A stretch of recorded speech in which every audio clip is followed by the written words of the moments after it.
رسول خدا کی 8 مبارک عادات سائنس کی روشنی میں۔ نمبر 1، صبح جلدی اٹھنا۔ رسول اللہ صلی اللہ علیہ وآلہ وسلم صبح بہت جلدی اٹھ جایا کرتے تھے، بلکہ ایسی کوئی روایت نہیں ملتی کہ آپ صلی اللہ علیہ وآلہ وسلم کی کوئی تہجد بھی قضا ہوئی ہو۔ سورج نکلنے سے قبل اور اس کے بعد 1 گھنٹے تک کا وقت آکسیجن سے بھرپور ہوتا ہے۔ آج سائنسی اعتبار سے بھی یہ وقت بہت قیمتی اور مفید ہوتا ہے، جس میں آپ کو زیادہ سے زیادہ آکسیجن لینے کا موقع ملتا ہے، جو کہ آپ کی صحت مند زندگی کے لیے بہت مفید ہے۔ نمبر 2، آنکھوں کا مساج کرنا۔ رسول اللہ صلی اللہ علیہ وآلہ وسلم صبح اٹھتے ہی اپنی آنکھوں کا مساج کیا کرتے تھے۔ جسم کا پورا نظام 11 سسٹم پر مشتمل ہوتا ہے۔ نیند سے اٹھنے کے بعد یہ سسٹم 10 سے 11 منٹ بحال ہونے کے لیے لیتا ہے۔ اگر آپ آنکھوں کا مساج کرتے ہیں تو یہ سسٹم 10 سے 15 سیکنڈ میں بحال ہو جاتا ہے۔ دوستوں، مزید بات کرنے سے پہلے آپ ایک مرتبہ درود پاک کا اہتمام کر لیں۔ سبحان اللہ۔ نمبر 3، بستر پر کچھ دیر بیٹھے رہنا۔ رسول اللہ صلی اللہ علیہ وآلہ وسلم اٹھنے کے بعد کچھ دیر بستر پر بیٹھا رہا کرتے تھے۔ آپ صلی اللہ علیہ وآلہ وسلم کا اٹھنے کے بعد کچھ دیر بیٹھنے کا معمول یوں تھا کہ آپ اس دوران 3 مرتبہ سورۃ اخلاص پڑھ لیا کرتے تھے، جس کو پڑھنے کا دورانیہ تقریباً 1 منٹ ہے۔ آج سائنسی تحقیق بتاتی ہے کہ ہمارے دماغ میں ایک کیپلری ہے، جس کے ایک حصے سے دوسرے حصے سے خون کے لیے ایک پل بنتا ہے۔ اس طرح اس پل کے ذریعے ہی ہمارے دماغ کو خون کی سپلائی بحال ہوتی ہے، جہاں سے ہمارے پورے اعضاء مطلب پورے جسم کا کنٹرول ہونا ہوتا ہے۔ اگر کوئی شخص صبح بیدار ہونے کے بعد اچانک ہی اٹھ کر چل دے، تب جب اس کے دماغ کو بلڈ کی سپلائی مکمل طور پر نہ ہوئی ہو تو اس کو برین ہیمریج جیسے خدشات ظاہر ہو سکتے ہیں، یا وہ دماغ کے دوسرے کئی پیچیدہ مسائل کا شکار ہو سکتا ہے، جس میں اچانک جسم کے دوسرے اعضاء کا مفلوج ہونا بھی شامل ہے۔ جبکہ اگر وہ 1 منٹ تک بیٹھا رہے تو اس کے جسم میں بہت سے پیچیدہ مسائل سے بچا جا سکتا ہے۔ یہ باقاعدہ ایک سائنس ہے، اور اس حدیث کے پیچھے بہت سے ڈاکٹرز اور سائنٹسٹ کی تحقیق شامل ہے، جس میں غیر مسلم ریسرچرز نے بھی اتفاق کیا ہے کہ ہمیں صبح اٹھنے کے بعد نبی پاک صلی اللہ علیہ وآلہ وسلم کی اس سنت پر عمل کرتے ہوئے کچھ دیر بیٹھے رہنا چاہیے۔ اس کا فائدہ یہ ہے کہ ہمارا دماغ پوری طرح سے ایکٹیویٹ ہو کر ہمارے پورے جسم کو کنٹرول کرنے کے قابل ہو جاتا ہے۔ یہ سنت مبارکہ جہاں بہت بڑا اجر ہے، وہاں صحت کا بھی بہت بڑا حامل ہے۔ نمبر 4، کیلولا کرنا۔ آپ صلی اللہ علیہ وآلہ وسلم کی عادت تھی کہ آپ دوپہر کھانے کے بعد 1 سے 2 گھنٹے کے لیے لیٹ جایا کرتے تھے۔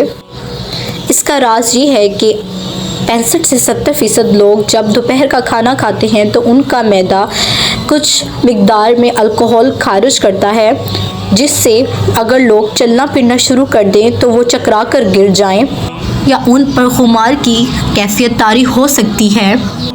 یہی وجہ ہے کہ آپ دوپہر کے کھانے کے بعد اپنے آپ کو تھوڑا سا بوجھل اور تھکا ہوا محسوس کرتے ہیں۔ یہی وجہ ہے کہ اگر آپ دوپہر کے کھانے کے بعد کچھ دیر کے لیے لیٹ جائیں تو معدے سے خارج ہونے والے الکحل کا اثر زیادہ دماغ پر نہیں پڑے گا اور وہ باڈی فنکشن کے لیے زیادہ بحال رہے گا۔ اسی طرح اس سنت مبارکہ پر عمل نہ کرنے کے اور بھی بہت سے جسمانی نقصانات ہو سکتے ہیں، کیونکہ یہ بات آج تحقیق سے ثابت شدہ ہے کہ کھانے کے کچھ دیر بعد لینا صحت کے لیے بہت فائدہ مند ثابت ہو سکتا ہے۔ اس لیے آج دنیا بھر میں دوپہر 1 سے 2 بجے تک وقت دیا جاتا ہے کہ لوگ کھانا کھانے کے بعد کچھ دیر آرام کر سکیں۔ آج پورا یورپ نبی پاک صلی اللہ علیہ وآلہ وسلم کی اس سنت کو اپنائے ہوئے ہے اور صحت کے میدان میں ہم سب سے آگے ہے۔ نمبر 5، کھانے سے پہلے پھل نوش فرمانا۔ رسول اللہ صلی اللہ علیہ وآلہ وسلم کھانے سے پہلے پھل نوش فرمایا کرتے تھے۔ آپ صلی اللہ علیہ وآلہ وسلم کھانے کے بعد پھل نہ کھایا کرتے تھے، کیونکہ مختلف پھلوں میں 90 سے 99% پانی شامل ہوتا ہے، جو صحت کے لیے بالکل بھی مفید نہ ہے۔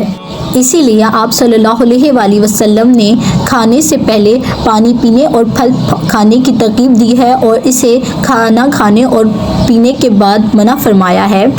کھانے سے پہلے پھل یا پانی ہمارے جسم کے لیے بہت ضروری ہوتا ہے، کیونکہ یہ ہمارے معدے کو کھانا ہضم کرنے کی توانائی دیتا ہے، جس سے معدہ جلد از جلد اور بہتر طریقے سے کھانا ہضم کر سکتا ہے۔ یہ بات بھی سائنسی مشاہدات سے تحقیق شدہ ہے کہ کھانے سے پہلے پانی مفید ہے اور کھانے کے بعد نقصان دہ۔ نمبر 6، رسول اللہ صلی اللہ علیہ وآلہ وسلم نے کھانے کے بعد زیادہ پانی دینے سے منع فرمایا ہے، اور خود بھی رسول اللہ صلی اللہ علیہ وآلہ وسلم نے اس سے پرہیز کیا ہے۔ آج علم و تحقیق سے یہ بات ثابت ہو چکی ہے کہ ان احادیث پر عمل نہ کرنے کے اس قدر نقصانات ہیں کہ ہم گمان بھی نہیں کر سکتے۔ اگر ہم کھانے کے بعد زیادہ پانی پیتے ہیں تو کھانے کے اندر جتنے فیٹس موجود ہوتے ہیں وہ معدے سے نکل کر اس کے اوپر والے حصے میں جمع ہونا شروع ہو جاتے ہیں۔ باقی کھانا ہاضمے کے لیے چھوٹی آنت کے ذریعے باہر نکل جاتا ہے، اور معدے میں رہ جانے والا فیٹ اور پروٹین ہمارے معدے اور جسم کے لیے انتہائی نقصان دہ ثابت ہوتا ہے، جبکہ انہیں باقی کھانے کے ساتھ شامل ہو کر نظام ہضم کے لیے جانا ہوتا ہے۔ نمبر 7، وضو کرنا۔ جیسا کہ ہم 5 نمازوں کے لیے کم از کم 5 مرتبہ وضو کرتے ہیں، کیونکہ وضو کے بغیر نماز نہیں ہوتی۔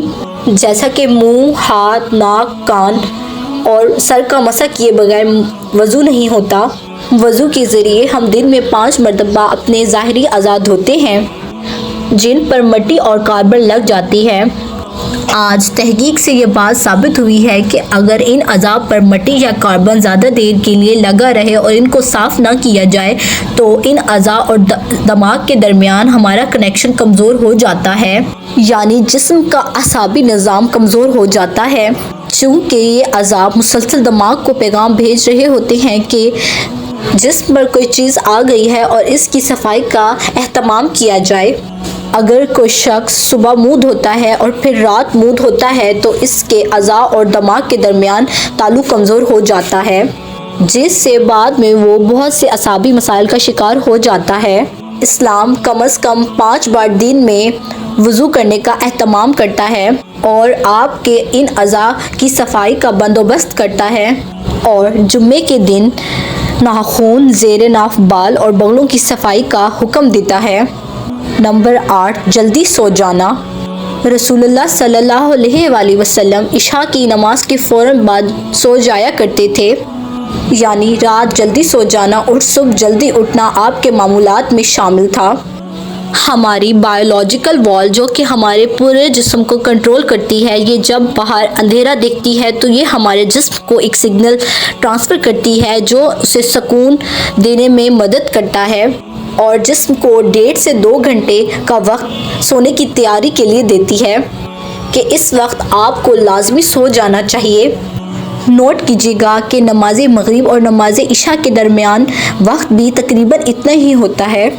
اس کا فائدہ یہ ہوتا ہے کہ اس وقت کے دوران ہمارے جسم میں ایک ڈاکٹر جاگ جاتا ہے جو ہمارے پورے جسم کی مینٹیننس کرتا ہے۔ اگر کوئی زخم آ گیا ہے تو وہ اس کو ریپیئر کرے گا، اگر جگر یا جسم کے کسی اور اعضاء میں کوئی پرابلم ہے تو وہ اس کو ٹھیک کرے گا۔ بلکہ سونے کے بعد سب سے پہلے جگر پر ہی ہماری بایولوجیکل وال کام کرتی ہے، اور جگر کے مریضوں کے لیے بھی یہ مشورہ ہے کہ جہاں وہ اپنا علاج کر رہے ہیں وہ بھی ٹھیک ہے، مگر وہ اپنے سونے کے نظام کو بہتر کریں تاکہ ان کے جگر کے مسائل کم سے کم ہو سکیں اور وہ اپنے جسم کے ڈاکٹر کو بہتر علاج کرنے کا موقع دے سکیں، اور پھر اس کے ثمرات دیکھیں۔ سبحان اللہ۔